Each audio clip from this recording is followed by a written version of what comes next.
Welcome to my channel. আজকে আমি আমার চ্যানেলে জৈব রসায়ন পড়াবো, দশম শ্রেণীর জৈব রসায়ন। ক্লাসটি দীর্ঘায়িত হবে কারণ জৈব রসায়নের যেগুলো বোঝানোর টপিক আছে সেগুলো আজকে আলোচনা হবে। তো জৈব রসায়নে প্রথম জৈব রসায়ন এখানে কার্বন থাকবে। কার্বনের যোজ্যতা কত? 4। কার্বনের যোজ্যতা হলো 4। তাহলে কার্বন সমযোজী যৌগ তৈরি করে। আচ্ছা, যোজ্যতা 4 দিয়ে প্রথমে কার্বন 3 রকম কম্পাউন্ড তৈরি করে। একটা হচ্ছে সিঙ্গেল বন্ড, আরেকটা হচ্ছে ডবল বন্ড, আরেকটা হচ্ছে ট্রিপল বন্ড। ঠিক আছে, তাই কার্বনের যদি কার্বনের হাত চারদিকে 4টে হাত থাকবে, তাহলে এটা কার্বন, এর চারদিকে 4টে হাত দিই। ঠিক আছে, তাহলে এটা সিঙ্গেল বন্ড। এরপর আসবে ডবল বন্ড, তাহলে 2টো হাত থাকবে। ট্রিপল বন্ড, 2টো হাত থাকবে। তাহলে আমি আগে সমযোজ্যতা কি করে করি? কার্বন চারদিকে 4টে, কার্বনের কত এখানে 2,4, তার শেষ কক্ষে 4টে আছে। আর এদিকে হাইড্রোজেন নেব আমি, হাইড্রোজেনের ইলেকট্রনগুলোকে ক্রস মার্ক করি। হাইড্রোজেন, তাহলে এ কি করবে? এ প্রত্যেকটাকে নেবে। দেখো হাইড্রোজেন ব্যালেন্স হয়ে গেল। আর কার্বনের ক্ষেত্রে কি হবে? কার্বন এইভাবে পুরোটাকে নেবে। তাহলে কি 2, 4, 6, 8, কার্বনের অষ্টক করতে হলো, সমুদ্র যৌগ তৈরি করলো। এখানে হাইড্রোজেন 4টে দিয়ে দেবো। এর স্ট্রাকচার এরকম, চারদিকে 4টে হাত। আরো স্পেসিফিক ভাবে বললে এর স্ট্রাকচার হচ্ছে এরকম, কার্বন এইরকম, এই এই অ্যাঙ্গেল হচ্ছে 109 ডিগ্রি 28 মিনিট। ঠিক আছে, এটা হচ্ছে সিঙ্গেল বন্ড, একযোজী বন্ধন।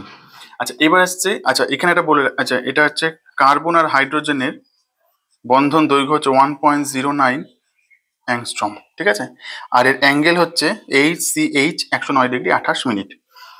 এটা গেল সিঙ্গেল বন্ড। এবার আসছে ডবল বন্ড। ডবল বন্ডে কি আছে? ডবল বন্ডে এই কার্বনের, আর এখানে হাত নিয়েছি, আর এই কার্বনের এদিকে 2টো, এদিকে 2টো নিলাম। এখানে হাইড্রোজেন আছে ক্রস, এখানে হাইড্রোজেনের ইলেকট্রনগুলোকে আলাদা চিহ্নতে চিহ্নিত করছি আমি। হাইড্রোজেন এটা নিচ্ছে, আর এখানে ক্রস দিয়ে হাইড্রোজেন লিখি, এটা নিচ্ছে। ঠিক আছে, তাহলে এর এখানে 2, 2, 4, 5, 6, 7, 8, তাহলে এর এইটা একটা যোজ্যতা। এই কার্বনের দেখো এ কি করবে? এটা পুরোটাকে নিয়ে বন্ধন গ্রহণ করবে। আর এই যেটা, এটা পুরোটাকে নিল, আর এটা হচ্ছে এটাকে নেবে। দেখো 2, 4, 6, 8, এর ডবল বন্ড 2টো, এই হাইড্রোজেন 4টে। ক্লিয়ার? তাহলে এইখানে এর নাম হচ্ছে ইথিলিন, এর নাম হচ্ছে মিথেন। আচ্ছা এর অ্যাঙ্গেল কত হয়? এর অ্যাঙ্গেল হচ্ছে 120 ডিগ্রি। আর এই কার্বন হাইড্রোজেন বন্ধন হচ্ছে 1.08 অ্যাংস্ট্রম। তাহলে এটা গেল single bond, clear. Double bond clear. এরপর আসবো আমি ট্রিপল বন্ড নিয়ে। ট্রিপল বন্ডে কি আছে? ট্রিপল বন্ডে এরকম, আর এখানে থাকবে। তাহলে এখানে হাইড্রোজেনের ক্রস দিয়ে চিহ্নিত করব, এখানে হাইড্রোজেনের ক্রস দিয়ে চিহ্নিত করব, নিল। আর এ কি করবে? পুরোটা নেবে, আর এদিক দিয়ে পুরোটাকে নেবে। তাহলে 1, 2, 3, 4, 5, 6, 7, 8, 3, 3, 6, 2, 8, এরও 8 অষ্টকবর্তী হলো। তাহলে এখানে হাইড্রোজেন দিয়ে দেবো। তাহলে এই অ্যাঙ্গেলটা কত হবে? 180 ডিগ্রি। আর এর কার্বন হাইড্রোজেন বন্ধন হবে হচ্ছে 1.06 অ্যাংস্ট্রম। Triple bond clear. তাহলে প্রথমে দেখলাম কার্বনের যোজ্যতা হয় 4, কারণ কার্বন 2, 4, 6 পারমাণবিক সংখ্যা 6, তাহলে 4টে ইলেকট্রন গ্রহণ করলে অষ্টকপূর্তি হবে। 4টে গ্রহণ করলে অষ্টপূর্তি হচ্ছে, এবং অষ্টপূর্তির মাধ্যমে কার্বন 3 রকম যৌগ তৈরি করে, একটা সিঙ্গেল বন্ড, একটা ডবল বন্ড, একটা ট্রিপল বন্ড। সিঙ্গেল বন্ডের এক্সাম্পল দেখলাম মিথেন। সিঙ্গেল বন্ডের ক্ষেত্রে কোণ হচ্ছে 109 ডিগ্রি 28 মিনিট, এবং কার্বন হাইড্রোজেনের বন্ধন দৈর্ঘ্য হচ্ছে 1.09 অ্যাংস্ট্রম। আচ্ছা এরপর আসছে হচ্ছে ইথিলিন, ডবল বন্ডের মাধ্যমে। ডবল বন্ডের মাধ্যমে যখন আসছি তখন কার্বন আর হাইড্রোজেনের বন্ড হচ্ছে, কার্বন হাইড্রোজেন আর কার্বন এই অ্যাঙ্গেলটা হয় হচ্ছে 120 ডিগ্রি, এবং কার্বন এবং হাইড্রোজেনের মধ্যে বন্ড লেন্থ হচ্ছে 1.08 অ্যাংস্ট্রম। আচ্ছা যখন তৃতীয় বন্ধন মানে ত্রিবন্ধন তৈরি করছে তখন এর নাম হচ্ছে অ্যাসিটিলিন। অ্যাসিটিলিনের ক্ষেত্রে কি হয়? কার্বন এবং এই হাইড্রোজেন এই যে অ্যাঙ্গেলটা, এটা হচ্ছে 180 ডিগ্রি। আর এর বন্ড লেন্থ হচ্ছে 1.06 অ্যাংস্ট্রম। ঠিক আছে, এটা কার্বনের যৌগতে 3 রকম যৌগ করে, single bond, double bond, triple bond. এরপর আসবো আমি সম্পৃক্ত যৌগ, অসম্পৃক্ত যৌগতে। সম্পৃক্ত যৌগ কাকে বলে, অসম্পৃক্ত যৌগ কাকে বলে? সম্পৃক্ত যৌগ, সম্পৃক্ত যৌগ 1 নম্বর। আর 2 নম্বরে আসবো অসম্পৃক্ত যৌগ, অসম্পৃক্ত যৌগ। কার্বন কার্বন এক বন্ধন দ্বারা যুক্ত থাকলে, দ্বারা যুক্ত, তখন সেগুলোকে বলবো কার্বন কার্বন এক বন্ধন দ্বারা যুক্ত যে যৌগ, সেগুলোকে বলবো আমি সম্পৃক্ত যৌগ। অসম্পৃক্ত যৌগ কাকে বলে? কার্বন কার্বন যখন দ্বিবন্ধন অথবা ত্রিবন্ধন দ্বারা যুক্ত থাকে, দ্বারা যুক্ত। তাহলে এক বন্ধন দ্বারা যুক্ত উদাহরণ প্রথমেই দেখেছি আমি, CH4 C2H6 উদাহরণ, মিথেন ইথেন এক্সেট্রা। ঠিক আছে, এবার অসম্পৃক্ত যৌগ কি দেখলাম উদাহরণ, ইথিলিন, অ্যাসিটিলিন। ঠিক আছে, তাহলে সম্পৃক্ত যৌগ কাকে বলে? কার্বন কার্বন যদি এক বন্ধন দ্বারা যুক্ত থাকে তখন সেগুলোকে বলবো হচ্ছে আমি সম্পৃক্ত যৌগ। CH4 C2H6 কার্বন হাইড্রোজেনের সঙ্গে এক বন্ধন দ্বারা যুক্ত কার্বনের মধ্যে। আচ্ছা, এইটা আমি দেখেছি, এবং এইটা দেখো এক বন্ধন যুক্ত, এটা CH3 বন্ড CH3। ঠিক আছে, আচ্ছা কার্বন কার্বন এক বন্ধন বলেছে, এটা CH4, এটা হচ্ছে তোমার, এটাও সম্পৃক্ত যৌগ, কিন্তু আমি এইটা বললে আরো স্পেসিফিক বোঝাচ্ছি যে কার্বন কার্বন সিঙ্গেল বন্ডে যুক্ত। আচ্ছা ইথিলিন, অ্যাসিটিলিন, এগুলো কার্বন কার্বনের মধ্যে ডবল বন্ড রয়েছে, ডবল বন্ড। এটা কার্বনের মধ্যে ট্রিপল বন্ড রয়েছে। ঠিক আছে, আর অসম্পৃক্ত যৌগ হচ্ছে কার্বন কার্বন যখন দ্বিবন্ধন বা ত্রিবন্ধন, দেখো দ্বিবন্ধন বা ত্রিবন্ধন দ্বারা যুক্ত, তখন সেটাকে বলবো সম্পৃক্ত যৌগ। দ্বিবন্ধন ত্রিবন্ধন বললে অসম্পৃক্ত যৌগ, আর যখন এক বন্ধনে যুক্ত তখন বলবো সম্পৃক্ত যৌগ। ঠিক আছে, তাই জৈব রসায়নে আরো কি টপিক আছে? জৈব রসায়নে প্রথমে কার্বন যৌগটা পড়লাম, মিথেন, ইথিলিন, অ্যাসিটিলিনের স্ট্রাকচার পড়লাম, সম্পৃক্ত অসম্পৃক্ত যৌগ পড়লাম। আচ্ছা কি কি পড়েছি একবার দেখি। কার্বনের যোজ্যতা নিয়ে পড়েছি, কার্বনের চতুর্যোজ্যতা, স্পেসিফিক ভাবে বলি আলো, চতুর্যোজ্যতা।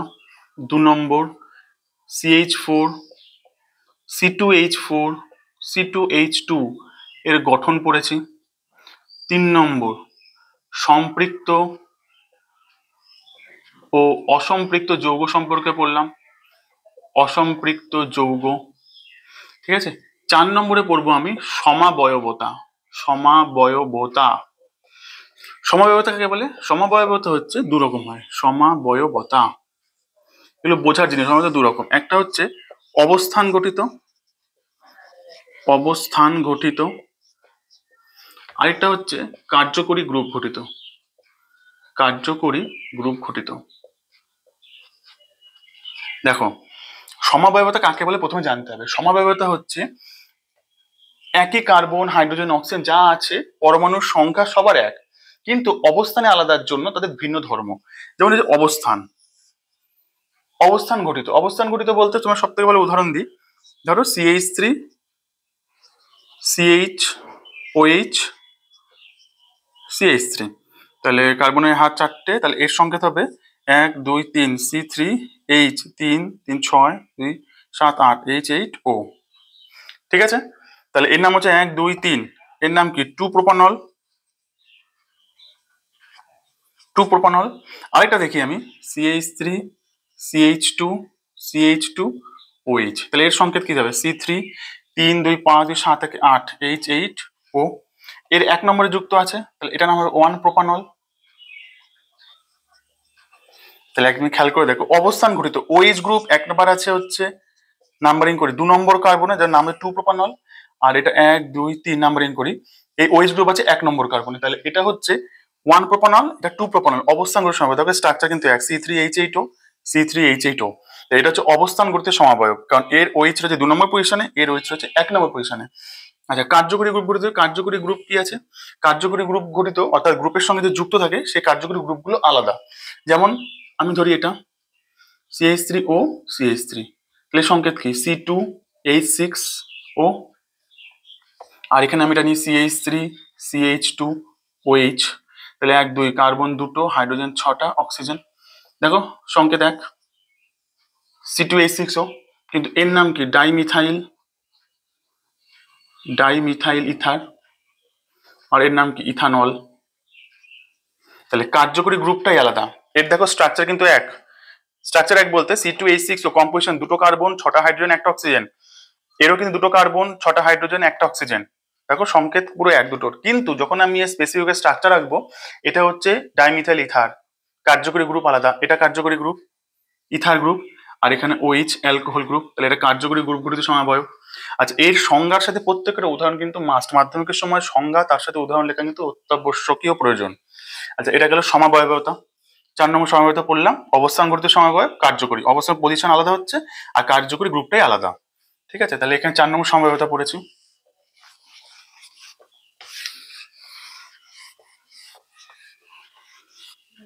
আচ্ছা, 5 নম্বর কি পড়বো?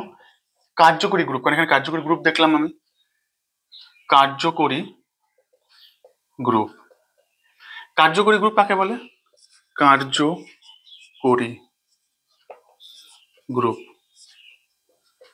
তুমি আমাকে বলো, কার্যকরী গ্রুপ মানে এফেক্টিভ গ্রুপ, যে গ্রুপটা কার্বনের সঙ্গে যুক্ত থাকলে তা ধর্মে পরিবর্তন করে। আর যে কার্যকরী গ্রুপ কি কি আছে সবার আগে জানবো। কার্যকরী গ্রুপ হচ্ছে যে গ্রুপের অবস্থানের ফলে কার্বনের বিভিন্ন ধর্ম বিভিন্ন রকম, যেমন ইথার অ্যালকোহল দুটো আলাদা জিনিস। তাহলে কার্যকরী গ্রুপের নাম পড়ি আর এখানে সংকেত পড়ি কি কি হয়। ঠিক আছে, প্রথমে আসবো অ্যালকোহল।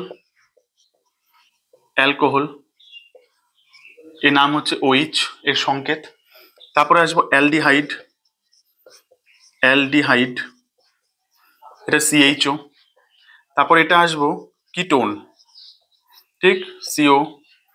তারপর আসবো কার্বক্সিলিক অ্যাসিড। কার্বক্সিলিক অ্যাসিড, ঠিক, কার্বক্সিলিক অ্যাসিড COOH। তারপরে আসবো অ্যামিন, সংকেত হচ্ছে NH2। তারপর ইথার পড়লাম। তারপর আসবো ইথার। ইথারের হচ্ছে এটা, দুটো হাত। তাহলে alcohol OH, aldehyde CHO, ketone CO, carboxylic acid COOH, amine NH2, ether. ঠিক আছে, তাহলে এটা গেল কার্যকরী গ্রুপ। 6 নম্বরে আসবো আমি আইইউপ্যাক নাম। আইইউপ্যাক,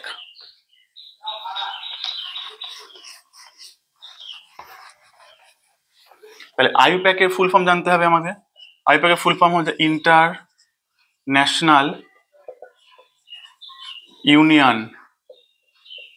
union for pure and applied chemistry. Applied chemistry. দেখো আইইউপ্যাক নাম জানার কেন দরকার? ইন্টারন্যাশনাল মানে আন্তর্জাতিক। তুমি এই নামটা ভারতে যা বলবে, আমেরিকায় যা বলবে, জাপানে যা বলবে, ব্রিটেনে যেখানে যা বলবে, ইথানল যদি বলো তাহলে C2H5OH বুঝবে।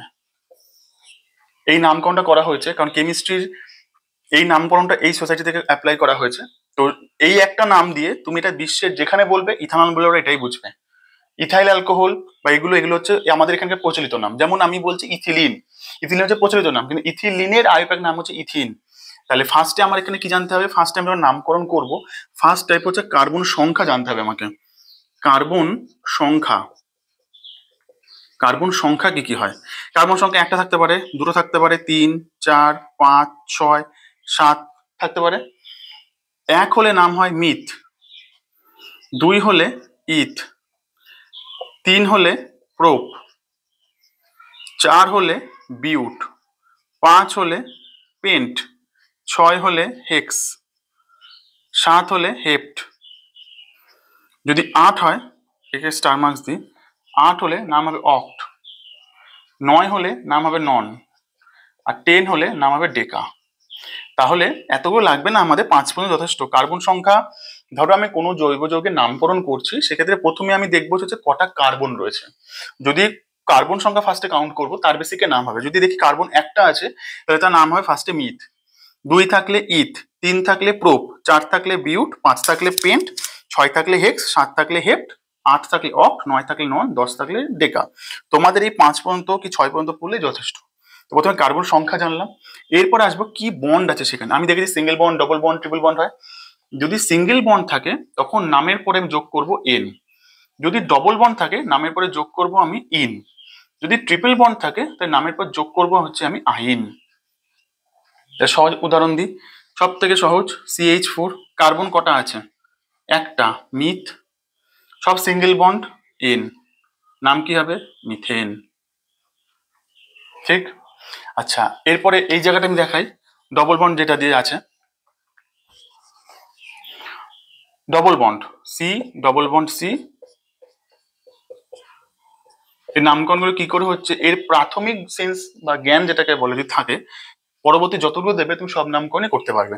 যেমন কটা কার্বন আছে? একটা, দুটো, দুটো কার্বন থাকলে নাম কি হয়? ইথ, যোগ, সন্ধি বিচ্ছেদের মতো, যেমন আমরা নাম যখন করি সূর্যাস্ত, সূর্য যোগ অস্ত, সেরকম সি ডবল বন্ড সি, তাহলে ইথ ডবল বন্ড আছে, তাহলে নাম হবে কি? ইন। বাকি ভ্যালেন্সি 4 দিয়ে ভ্যালেন্স কমপ্লিট হয়েছে। এখানে যদি ফাংশনাল গ্রুপ, কার্যকরী গ্রুপ থাকতো তখন তাই আমি আলাদা নামকরণ করতাম, তাহলে এর নাম হবে হচ্ছে ইথিন। ক্লিয়ার? সিঙ্গেল বন্ড গেল, ডবল বন্ড, ট্রিপল বন্ড দেখি, দুটো কার্বন, ইথ, কিন্তু এখানে দেখো ট্রিপল বন্ড আছে, ট্রিপল বন্ড নাম হলে নাম হয় আইন, লিখে নেবো আইন, যুক্ত করলে ইথাইন। তুমি অ্যাসিটিলিন বললে ভারতবর্ষে, পশ্চিমবঙ্গে এইসব জায়গায় পরিচিত হবে, কিন্তু ইথাইন যখন বলবে বিশ্বের যেখানে বলবে ইথাইন বললে ওরা এই স্ট্রাকচারই করবে, C2H2। তাহলে এটা গেল ইনিশিয়ালি আমাদের কার্বন সংখ্যা এবং কি বন্ধনের প্রকৃতি, single bond, double bond, triple bond আছে। এরপর আছে আমাদের কার্যকরী গ্রুপ কি আছে তার বেসিকে। কার্যকরী গ্রুপ আমার কি থাকছে, ধরো এখানে আমি হাইড্রোজেন দিলাম, খুব সিম্পলেস্ট ছিল। এইবার যখন এখানে, আচ্ছা প্রথমে নামগুলো কি হয় বলে দিই। OH নাম থাকলে হয় অল, ঠিক আছে? যদি CHO থাকে তার নাম হবে হচ্ছে অ্যাল, ঠিক আছে? যদি COOH থাকে নাম হবে হচ্ছে ওইক অ্যাসিড। CO হবে কিটোন, ওন, কিটো এটা, এই নামের পরে ওন যোগ হবে, ঠিক আছে? OH অল, CHOL এটা ওইক অ্যাসিড, এটা ওন, ঠিক আছে? আমি এটা এর সহজ উদাহরণ দেখাই, ধরো ওইক অ্যাসিড উদাহরণ দিচ্ছি, তাহলে ওইক উদাহরণ যদি এটা CH3, CH2, COOH, ঠিক আছে? ফার্স্টে আমি কি দেখবো? ফার্স্টে দেখবো আমি হচ্ছে কটা কার্বন আছে, একটা, দুটো, তিনটে, তিনটে কার্বন থাকলে নাম কি হয়? প্রোপ, লিখলাম প্রোপ। প্লাস সব সিঙ্গেল বন্ড, ডবল বন্ড কোথাও নেই, তাহলে N। প্লাস COOH থাকলে কি নাম হয়? ওইক অ্যাসিড, ওইক অ্যাসিড, তাহলে এর নাম কি হবে? Propanoic acid. দেখো এখানে নাম্বারিং করলাম, আরো জটিল আছে, তখন 1 2 3 4 করে নাম্বারিং করতে হতো, এদিকেও থাকা যায় এদিকেও থাকা যায়। যদি তিনটে কার্বন দিতাম আমি এখানে আরেকটা, তখন একে আছে না তিনে আছে সেটা কনসিডার করতে হতো, এদিকে থাকা যায় এদিকে থাকাও সেই একই। তাহলে এর নাম হচ্ছে প্রোপানোইক অ্যাসিড। নামগুলো আমি এইভাবে করবো। ধরো এখানে রয়েছে এটা, ঠিক আছে? তাহলে আমি এটা CH, আরো সহজ দেখা, এটা HCHO, কটা কার্বন আছে? একটা, একটা কার্বন, তাহলে নাম কি হবে? মিথ, সিঙ্গেল বন্ড, তাহলে N, যোগ CH থাকলে নাম কি হয়? অ্যাল, তাহলে এর নাম হবে মিথানেল। ক্লিয়ার? তাহলে আমি অ্যালডিহাইড দেখলাম, ওইক অ্যাসিড, প্রত্যেকটা অল দিয়ে দেখি, তাহলে অল দিয়ে দেখি আমি CH3OH, একটা কার্বন, মিথ, যোগ সিঙ্গেল বন্ড N, যোগ অল, অল হয়, তাহলে নাম কি হবে? মিথানল। ক্লিয়ার? তাহলে অল গেল, অ্যাল গেল, ওইক অ্যাসিড গেল, ওন, কিটোন। কিটোন দিয়ে উদাহরণ আমি এই জায়গাটা দেখাই, এটা এখানে টেনে দিই, কিটোন ধরো CH3C ডবল বন্ড O, ভেঙে দেখালাম CH3, কারণ এটা মানে এটা মানে তাই, এটা এরকম ভাবে থাকে স্ট্রাকচারটা, C ডবল বন্ড O, দুদিকে দুটো হাত, CH3। তাহলে একটা, দুটো, তিনটে, তিনটে কার্বন আছে, তিনটে কার্বন নাম থাকলে কি? প্রোপ, সব সিঙ্গেল বন্ড N, ও, C ডবল বন্ড O থাকলে নাম কি হয়? ওন, তাহলে ওন বসাবো, তাহলে এর নাম কি হবে? প্রোপানোন। গেল? তাহলে আজকে দশম শ্রেণীর জৈব রসায়নের উপর যে আমার ক্লাস ছিল, সেখানে আমি প্রথম থেকে একবার বলি কি কি আলোচনা করেছি আজকে। কার্বনের চতুর্যোজ্যতা, CH4, C2H4, C2H2, methane, ethene, ethyne তিনটে গঠন, তাদের বন্ধন দৈর্ঘ্য, বন্ধন কোণ নিয়ে আলোচনা করেছি, সম্পৃক্ত অসম্পৃক্ত যৌগ নিয়ে আলোচনা করেছি, সমাবয়ব নিয়ে আলোচনা করেছি, কার্যকরী গ্রুপ নিয়ে আলোচনা করেছি এবং সর্বশেষে আইইউপ্যাক নাম নিয়ে আলোচনা করেছি। আশা করবো তোমাদের জৈব রসায়নে যেটা আছে অর্ধেকের বেশি আমার কমপ্লিট হয়ে গেছে। আমি তোমাদের যেটা অনুরোধ করব বা আমার তোমাদের কাছে যেটা বলা, সেটা তোমরা কমেন্ট সেকশনে জানাও যে তোমাদের কোন টপিকের উপর ভিডিও আনলে সুবিধা হয়, এবং জৈব রসায়নে আরো স্পেসিফিক যেগুলো আছে এরপর মিথেন, ইথেনের দ্রুত বিক্রিয়া, প্রতিস্থাপন বিক্রিয়া, কোন জায়গাগুলো বোঝালে তোমাদের সুবিধা হবে সেই জায়গাগুলো কমেন্ট করো, আমি সেই নিয়ে আগামীকালে ভিডিও আনবো।